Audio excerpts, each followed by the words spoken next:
No Salmo de número 119, verso 72, o salmista ele expressa a sua apreciação às Escrituras, à palavra de Deus, quando ele se dirige a Deus e diz o seguinte: melhor é para mim a lei da tua boca do que inúmeras riquezas em ouro ou prata. O salmista tinha um apreço, uma deferência muito grande para com as Sagradas Escrituras. No Salmo de número 119, 140, isso é corroborado, confirmado, quando ele diz para Deus: a tua palavra é muito pura, por isso o teu servo a ama. Essa também é a nossa postura, nós amamos a Deus e amamos também a sua palavra. E por isso estamos aqui nesse programa, a Bíblia em Foco, que tem como objetivo glorificar a Deus à medida que nós expomos a sua palavra com dedicação, com fidelidade, haja vista ser a palavra de Deus viva, ser a palavra de Deus digna de toda a aceitação. Esse é um momento nobre, nós estamos em um quadro aí, como mencionado pelo jovem Willan, é um quadro de diálogo bíblico pastoral. Iniciamos na sexta-feira, estamos aí dando continuidade, hoje iremos aqui dar sequência acerca do aconselhamento bíblico. Possa ser que você já tenha se debruçado sobre o assunto, possa ser que você que me ouve agora, é a primeira vez que ouviu falar desse tema relacionado ao aconselhamento bíblico. Nós tratamos aqui alguns subtópicos interessantíssimos, tratamos da definição, o que significa o aconselhamento bíblico. Eu quero aqui retomar com brevidade, é a aplicação das Escrituras pelos cristãos nas variadas situações da vida, conduzindo os consulentes à vontade de Deus. Então, quem aconselha é conselheiro, quem recebe os conselhos são chamados de consulentes. Então, o aconselhamento bíblico ele se propõe a aplicar as Escrituras na vida das pessoas, dos irmãos especialmente, que estão passando por problemas, seja de ordem emocional, espiritual, em todas as áreas da vida. A Bíblia, conforme vimos aqui, ela é suficiente para conduzir a vida do cristão na sua inteireza, em todos os aspectos, em todas as facetas. A palavra de Deus, ela se mostra, ela se prova suficiente para nortear, para consolar, para guiar. Inclusive, no Salmo de número 119, verso 105, o salmista diz: lâmpada para os meus pés é a tua palavra e luz para o meu caminho. Naquela ocasião, não havia energia elétrica, eles usavam a lamparina para poder andar durante a noite, o viajante, por exemplo, e aquela lamparina tinha condições de iluminar apenas os passos do viajante. Então, quando o salmista diz lâmpada para os meus pés e a tua palavra, ele está colocando a Escritura como aquela que ilumina cada passo que o cristão dá, cada passo que o servo de Deus dá, deve ser iluminado, deve ser a luz da palavra de Deus. Então, nós vimos a definição, vemos também a fundamentação bíblica. São vários os textos das Escrituras que trata dessa questão, que o aconselhamento bíblico ele deve ser realizado. O fundamento, a base é muito profunda, é muito ampla, remontando aí ao próprio Deus Trino, Pai, o Filho e o Espírito Santo, que está comprometido com o aconselhamento. Ele é o conselheiro por excelência, ele é aquele que revelou-se a si mesmo pela sua palavra, ele é aquele que dá direção, orientação para o seu povo através da sua revelação escrita, a palavra de Deus. Então, além da definição, base, nós vimos também a importância, o contexto, como se dá o aconselhamento bíblico, vimos os propósitos, vemos questões relacionadas ao perfil do conselheiro bíblico, isso mesmo, aquele que se propõe a aconselhar conforme é prescrito na Escritura, ele deve preencher um perfil que o próprio Deus requer de um cristão, e especialmente na vida daquele que se propõe a aconselhar. Hoje nós, em continuidade, iremos falar sobre os cuidados que o conselheiro bíblico deve ter. Então nós iremos iniciar tratando desse tópico agora, os cuidados que o conselheiro bíblico ele precisa ter quando vai aconselhar, o que ele precisa entender, o que ele precisa evitar. Isso é sumamente importante na vida de um conselheiro bíblico. E a primeira coisa que o conselheiro bíblico ele deve evitar são conselhos indevidos. Isso aqui é importante notar, porque uma vez que a proposta do aconselhamento bíblico é se valer, se apropriar da Escritura, da palavra de Deus, para poder orientar, para poder aconselhar, os conselhos indevidos devem ser evitados. Tem pessoas que, às vezes, no afã de tentar agradar a pessoa que é o consulente, que ele está acompanhando, conduzindo, ele pode acabar se deixando passar ignorar a palavra de Deus e começar a emitir conselhos que são inapropriados, que são impróprios, que são indevidos. Então isso é algo que exige do conselheiro bíblico muita atenção. Ensinar, aconselhar contrário à palavra de Deus. É interessante que no livro do Gênesis, capítulo 3, nós temos a narrativa, o capítulo mais triste e sombrio da Bíblia Sagrada. É o capítulo 3 do livro do Gênesis, que retrata a queda do homem, a nossa queda, quando nós caímos no pecado com Adão, no Jardim do Éden. A Escritura diz que Deus havia dado uma ordem para Adão, para Eva, que eles não deveriam comer da árvore que estava no meio do jardim, a árvore da ciência, do conhecimento do bem e do mal. E disse Deus que no dia que eles comessem do fruto daquela árvore, certamente eles morreriam. Só que antes disso, o próprio Deus havia dito para eles que eles poderiam comer das demais árvores livremente, com exceção daquela que estava no meio do jardim. Entretanto, a Escritura diz em Gênesis capítulo 3, que Satanás ele se utiliza de uma serpente, ele usa a serpente para seduzir Eva, para ludibriar, para enganar Eva. E ele chega dizendo para a mulher, em Gênesis capítulo 3, a partir do versículo 1, questionando a palavra de Deus, distorcendo a palavra de Deus. Ele diz, é assim que Deus diz, não comerás de toda a árvore do jardim? Mas a pergunta é, foi isso que Deus havia dito, ouvinte? Com certeza não. Basta lermos Gênesis capítulo 2, 16 e 17, lá está a ordem, a proibição de Deus, que eles poderiam comer livremente de todas as árvores, com exceção de uma. Mas você percebeu a sagacidade do diabo? Como ele seduz, como ele engana, como ele deturpa a palavra de Deus, a verdade de Deus. E a Bíblia diz que Eva, naquele momento, ela reage. Como que em defesa daquilo que Deus havia dito, falou, não é assim não. Deus falou que no dia que a gente pode comer de todas as árvores livremente, mas no dia que a gente comer da árvore da ciência do bem e do mal, disse Deus que nós morreremos. Inclusive ela faz até um adendo, ela fala até tocar na árvore. E a Escritura diz que a serpente, Satanás usando a serpente, não se contentando com aquilo, seduzindo Eva, ele insistiu, fala, não, Deus falou isso, sabe por quê? Porque ele sabe que no dia que vocês comerem do fruto, vocês serão semelhantes a ele, conhecedor do bem e do mal. O que ele está insinuando? Que Deus mentiu para o casal, para Adão e Eva. Ele falou, não é isso não, Deus, ele falou para vocês não comer aí, para vocês não terem o conhecimento que ele tem, para vocês não serem semelhantes a ele. E a Escritura mostra para nós que, infelizmente, Eva, ela se deixou levar pelos conselhos da serpente de Satanás. Então perceba que essa questão dos conselhos indevidos remonta o próprio diabo. A Escritura diz, o próprio Jesus, em João capítulo 8, versículo 44, parte final, que o diabo ele é o pai da mentira. Então, ele usa das palavras para enganar. Ele se vale das palavras para seduzir. Ele se vale das palavras para desencaminhar as pessoas da vontade de Deus. Então, o conselheiro bíblico ele deve se atentar, porque ele não pode oferecer para o seu consulente conselhos que estejam contrários àquilo que Deus revelou na sua palavra. Até porque, conforme já vimos, o conselheiro bíblico ele deve focar sempre na palavra de Deus. É por isso que o aconselhamento é bíblico, porque tem a Bíblia como fonte do seu aconselhamento, a palavra de Deus.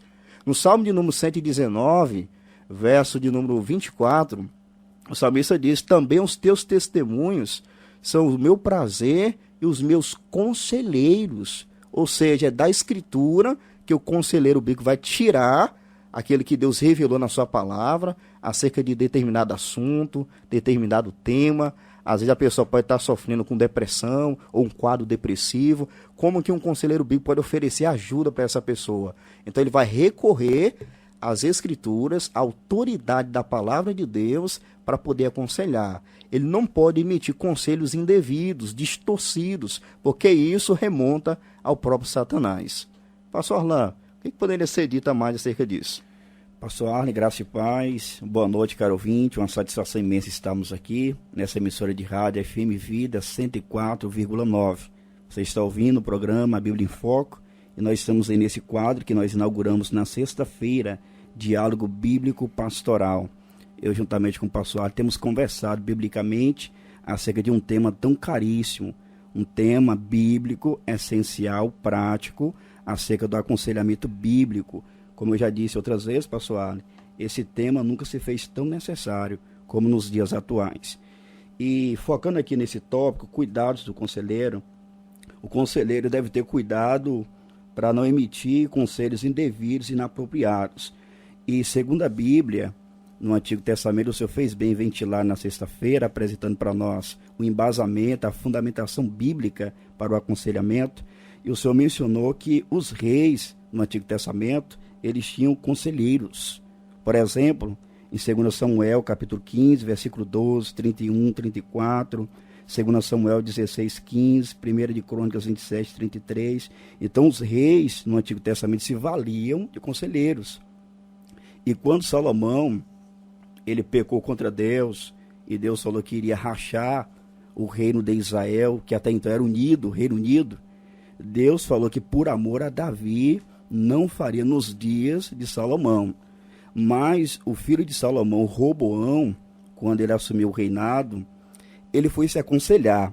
Inicialmente, como era costume dos reis se aconselhar com pessoas que temiam o Senhor, pessoas que tinham destreza para tanto, inicialmente Roboão, ele foi tomar conselhos com os anciãos da cidade. No entanto, ao ouvir o conselho, Roboão ignorou. E ele então aderiu ao conselho dos jovens que haviam crescido com ele. E eu gostaria, pastor, encarecidamente, de ler para o ouvinte esse texto da Sagrada Escritura.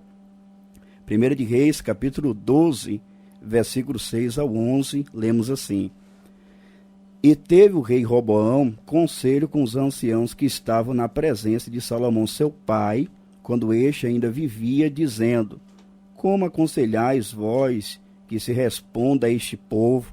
Então perceba que inicialmente Roboão, ele foi se aconselhar com os anciãos que outrora haviam aconselhado seu pai Salomão. O texto prossegue, versículo 7. E eles lhe falaram, dizendo: Se hoje fores servo deste povo, e os servires, e respondendo-lhe, lhe falares boas palavras, todos os dias serão teus servos. Então o conselho aqui dos anciãos foi louvável, que Roboão deveria ser favorável ao povo de Israel. Mas no versículo 8 está expresso: porém, ele deixou o conselho que os anciãos lhe tinham aconselhado e teve conselho com os jovens que haviam crescido com ele, que estavam diante dele. Então, caro ouvinte, perceba que Roboão aqui, ele ignora o bom conselho. Ele vai agora inclinar os seus tímpanos, os seus ouvidos, para os jovens que não tinham experiência e nem temiam a Deus.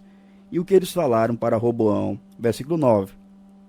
E disse-lhes: Que aconselhais vós que respondamos a este povo que me falou, dizendo: Alivia o jugo que teu pai nos impôs? Aos jovens disseram, versículo 10. E os jovens que haviam crescido com ele lhe falaram, dizendo: Veja que conselho inapropriado.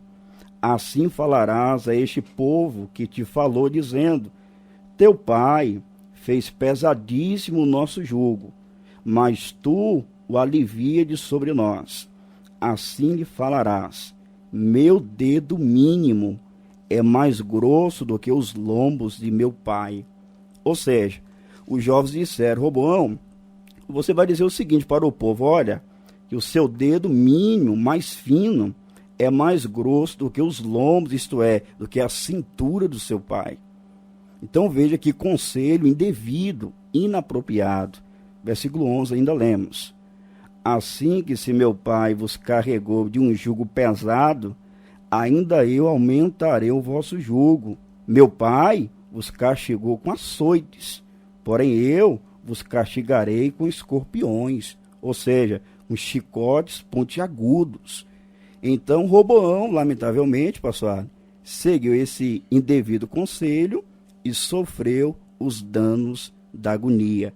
Então, de tudo importante, caro ouvinte, você que serve a Deus, inclusive, tenha cuidado tanto em ouvir conselhos inapropriados, mas também tenha cuidado para não passar, para não emitir conselhos indevidos. Reverendo, muito bom as colocações, explicações bíblicas. Nós temos mais um caso, aliás, dentre tantos, né? Nós temos mais um caso que nós gostaríamos de trazer a lume aqui. O conselho que Aminon, Davi, ele teve alguns filhos e um deles se chamava Aminon. E a Escritura diz, caro ouvinte, que Aminon, ele passou a ter um sentimento pervertido em relação à sua irmã, Tamar. Ele ficou doentio pela própria irmã, querendo tê-la para si. E a Bíblia diz que ele chegou a ponto de adoecer, de se sentir mal, de se sentir frustrado. E a Bíblia vai mostrar para nós que ele tinha um amigo. E esse amiguinho dele, o Jonadab, emitiu conselhos indevidos para ele. Eu quero ler para o ouvinte, o segundo livro de Samuel, capítulo 13, a partir do versículo 1, que nos ajuda a entender o cuidado que se deve ter com conselhos indevidos. E aconteceu depois disso, que tendo Absalão, filho de Davi, uma irmã formosa, cujo nome era Tamar, Aminon, filho de Davi, amou-a. E angustiou-se Aminon até adoecer por Tamar, sua irmã. Ele começa a escrever aqui, aí quando chega no versículo 3, tinha, porém, Aminon um amigo, cujo nome era Jonadab, filho de Simeia, irmão de Davi. E era Jonadab homem muito sagaz. Olha só como é que o autor bíblico descreve esse homem chamado Jonadab, que era amigo de Aminon. Ele é um homem perspicaz, um homem sagaz, marcado pela sagacidade. Versículo 4 diz o texto: e ele lhe disse: por que tu de manhã e manhã tanto emagreces, sendo filho do rei? Então Aminon estava tão marcado pela questão do sentimento perverso, uma paixão louca, que ele nem estava se alimentando, estava se defiando, emagrecendo. Aí Jonadab, vendo aquilo ali, começa a perguntar para ele. E ele diz mais: não me farás saber a mim? Então lhe disse Aminon: ama Tamar, irmã de Absalão, meu irmão. Aí vem o versículo 5.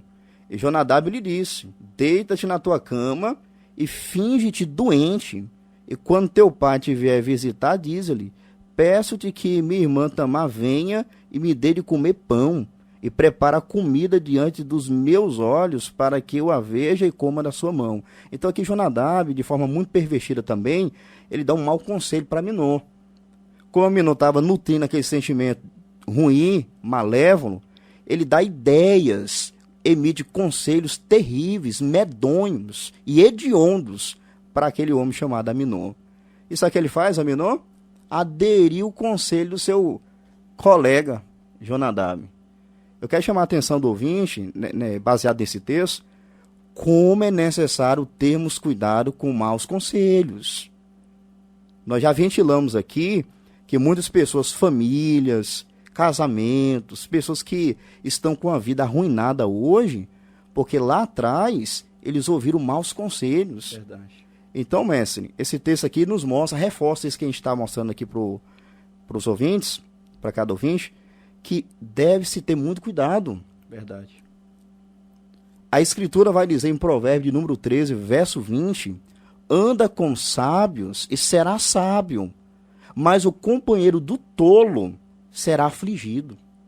Então esse homem, o final da vida de Aminon é triste, ele vai ser morto pelo próprio irmão Absalão, por causa da sua perversidade, porque aderiu maus conselhos. Então veja, mau conselho traz dano. Então, tanto para quem recebe quanto para quem fala, esse tópico aqui nos ajuda a refletir bastante. Então nós temos pontuado aqui já algumas vezes, tem pessoa que é fechada para o conselho, mas tem pessoas que é aberto para todo tipo de conselho, pastor. Verdade. Isso é perigoso. Então, a propósito do aconselhamento bíblico, destoa terminantemente dessa postura de conselhos indevidos, porque Isso. a fonte é a boa, perfeita, infalível palavra de Deus. Então, esse é o primeiro cuidado que se deve ter. Cuidados com conselhos indevidos. Pastor Alindossa, nessa questão do cuidado que se deve ter com o aconselhamento, eu quero aqui realçar a famigerada passagem do Salmo 1. O Salmo 1, o salmista, ele marca um contraste vívido entre o bem-aventurado e o desventurado. E ele vai mostrar para nós, ele descreve quem é bem-aventurado. Talvez você que me ouve agora não saiba o que vem a ser bem-aventurado. Você não sabe o significado da palavra bem-aventurado. A palavra bem-aventurado significa afortunado, plenamente feliz. Para você, quem é uma pessoa feliz? Aí o salmista, no Salmo 1, verso 1 especificamente, ele descreve aqui o plenamente feliz por aquilo que ele evita, Então, aquilo que a pessoa evita aqui no Salmo 1 vai caracterizar ela como sendo bem-aventurado. Então, quem é de fato feliz, pastor Arne, vai se abster, inclusive, de maus conselhos. Ouça aí, caro ouvinte, Salmo 1, verso 1. Bem-aventurado o varão que não anda segundo o conselho dos ímpios, nem se detém no caminho dos pecadores, nem se assenta na roda dos escarnecedores. Perceba, plenamente feliz o varão que não anda segundo o conselho dos ímpios. Então você precisa se conscientizar, caro ouvinte, você que é crente em Jesus, que você precisa ter cuidado para não dar maus conselhos, mas você precisa também ter cuidado para não ouvir maus conselhos. Então, se você ignorar esses princípios bíblicos, você tende a sofrer. Eu te pergunto, você quer padecer? Você quer sofrer? Então, se você precisa ouvir aconselhamento, vai na fonte certa. Você tem pastor?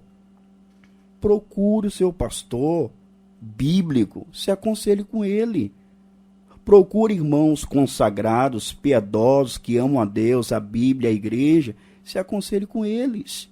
Você não deve inclinar os seus tímpanos, os seus ouvidos, para qualquer conselho. E você, na sua oportunidade, também não deve dar qualquer conselho. Um exemplo, se uma mulher estiver sofrendo com seu marido e for buscar conselho com você, você falaria o quê? Você vai ouvir atenciosamente e vai dizer o quê? Larga esse homem, mulher. Isso é o conselho bíblico? Da onde você tirou isso? Isso é mau conselho. Então estamos versando, estamos discorrendo aqui agora, esse tópico sumamente importante. Em continuidade, ouviremos agora o tópico que estamos escorrendo, que diz respeito aos cuidados do conselheiro. Pastor Arlen, contigo está a palavra. Perfeito. O segundo cuidado que o conselheiro bíblico precisa ter diz respeito à linguagem antibíblica. Isso mesmo, ouvinte.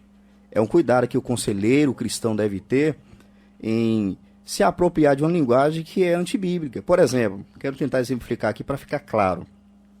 Às vezes a pessoa está com um problema, um pecado específico na vida dela, e é muito comum as pessoas às vezes atribuírem uma doença. Não, a pessoa está doente, quando na verdade é um pecado específico. Às vezes a linguagem que as pessoas às vezes empregam e tenta importar para o contexto cristão, não é um ato compulsivo. Às vezes a pessoa tem um problema de glutonaria e a pessoa fala, não, é um ato compulsivo. Então, qual é o cuidado que o conselheiro bíblico deve ter?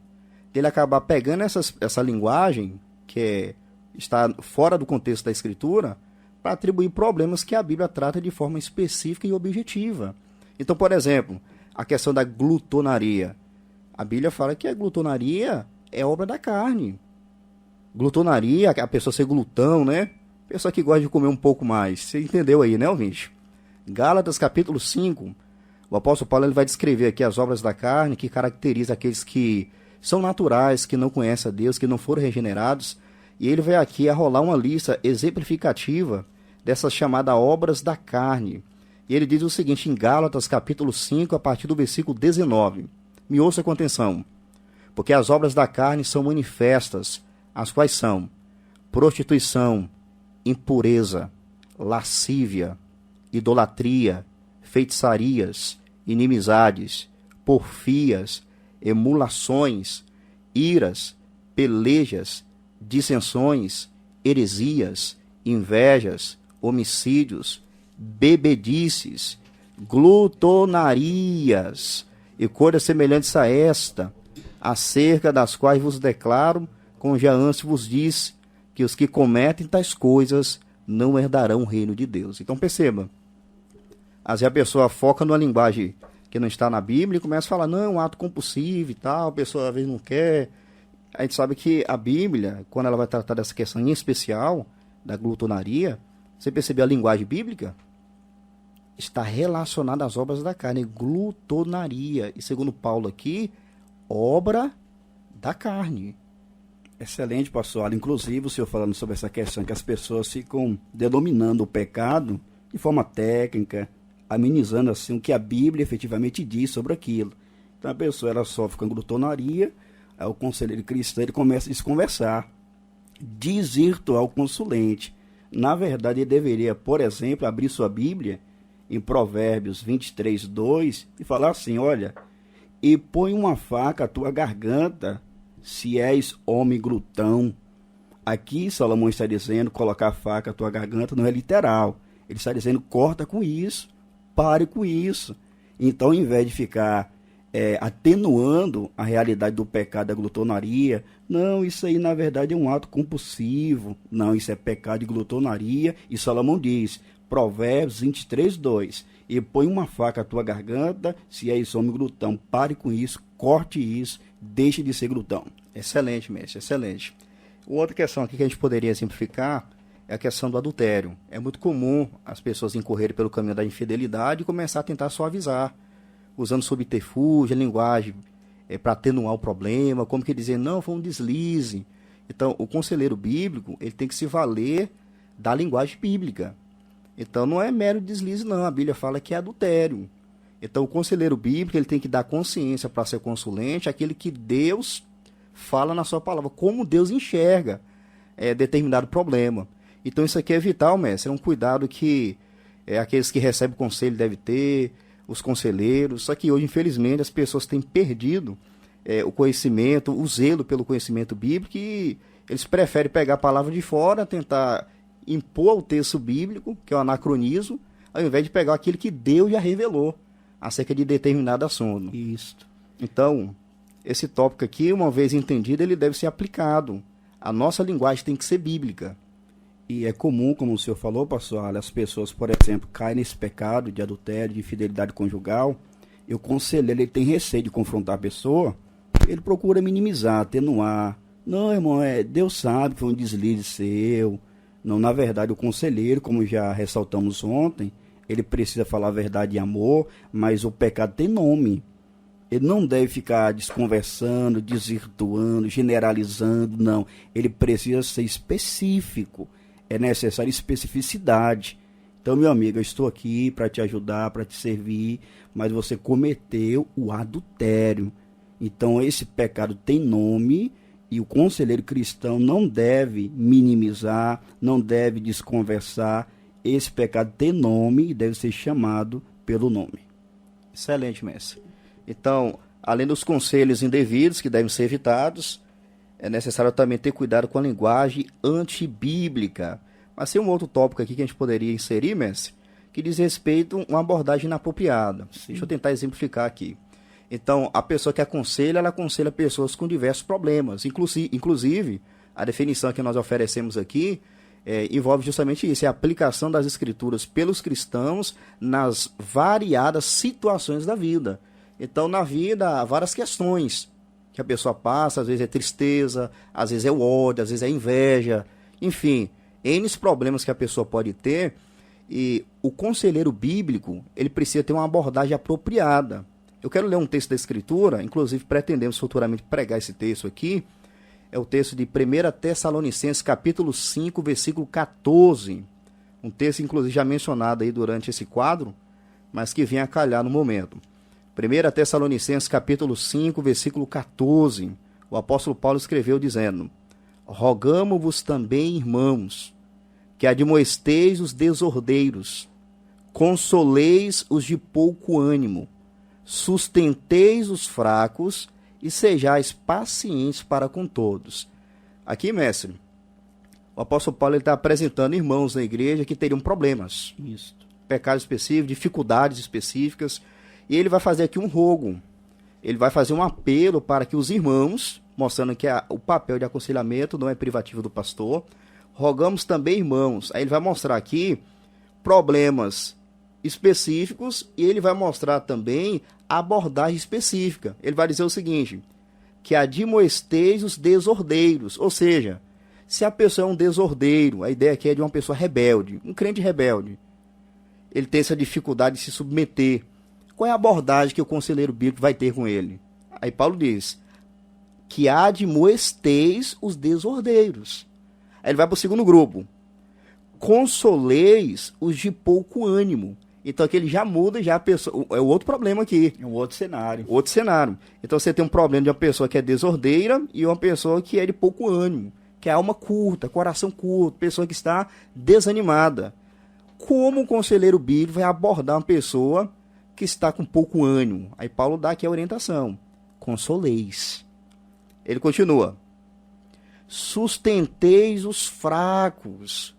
Então aqui é interessante isso, porque para o desordeiro, Paulo não fala para consolar nem para sustentar, ele fala para admoestar.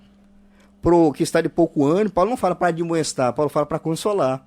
E para aqueles que estão fracos, Paulo diz: sustenteis. Então isso aqui nos ajuda a pensar em aplicações próprias para o aconselhamento bíblico. A gente tem que saber lidar, a abordagem ela tem que ser contextualizada. Se a pessoa está em uma situação, você tem que avaliar o quadro dela e saber como você vai interagir com ela. Será que ela está precisando de consolo? Então você vai pregar a escritura, como nós já vimos aqui, encaminhar essa pessoa no centro da vontade de Deus e fazer ela confiar em Deus. Excelente. A força, como nós vimos aqui, não vem de nós mesmos. A força vem do Senhor. Então a pessoa não pode confiar em si. A pessoa tem que confiar em Deus. Provérbio 3,5 está escrito: confia no Senhor de todo o teu coração e não te estribes no teu próprio entendimento.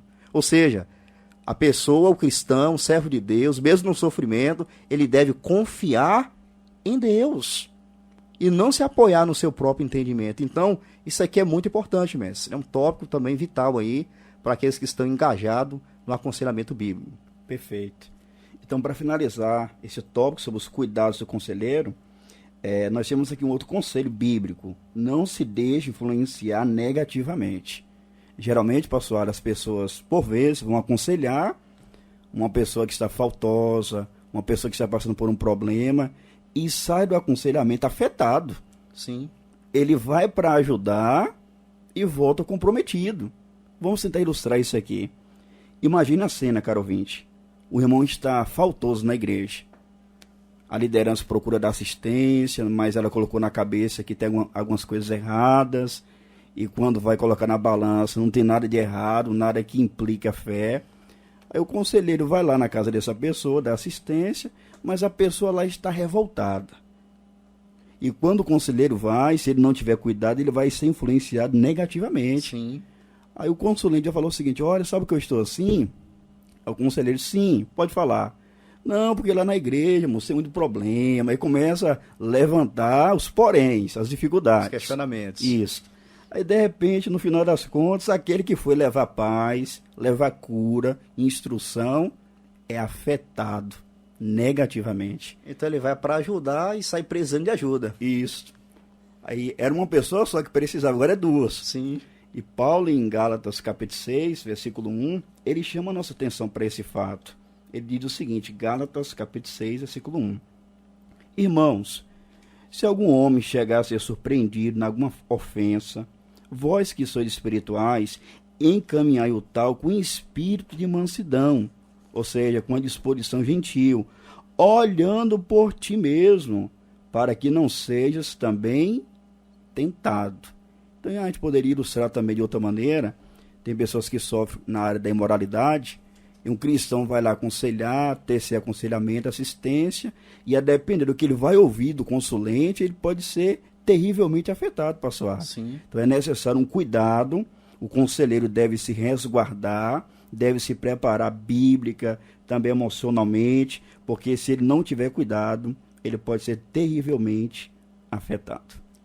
E o senhor falando aí, mestre, eu me lembrei de Provérbios 4:23, que diz: sobre tudo que se deve guardar, guarda o teu coração, porque dele procede as saídas da vida. Então, de fato, aquele que aconselha, ele deve se precaver, se acautelar, guardar o coração, a mente, ajudar, mas como Paulo diz em Gálatas 6:1, tendo cuidado para que não sejas também tentado. Judas 23 é uma carta que nós pretendemos pregar aqui também, posteriormente, futuramente. Judas, ele está dando orientação para os irmãos que estavam sob ataque de heresias terríveis. E quando chega o versículo 23, ele exorta os cristãos com as seguintes palavras: e salvai alguns, arrebatando-os do fogo, tende deles misericórdia com temor, aborrecendo até a roupa manchada da carne. Então aqui, esse contexto onde falsos mestres haviam se filtrado na igreja, estava disseminando a imoralidade, a libertinagem. e alguns estavam aderindo. E Judas aqui fala que os cristãos têm uma postura de resgatar essas pessoas, de arrebatar essas pessoas do fogo, tendo misericórdia, mas ele diz, aborrecendo até a roupa manchada da carne. Tenha cuidado, para que você não venha a ser contaminado, comprometido com aquelas pessoas que estão em uma situação que é difícil, e a pessoa pode ir para ajudar e sair de lá afetada.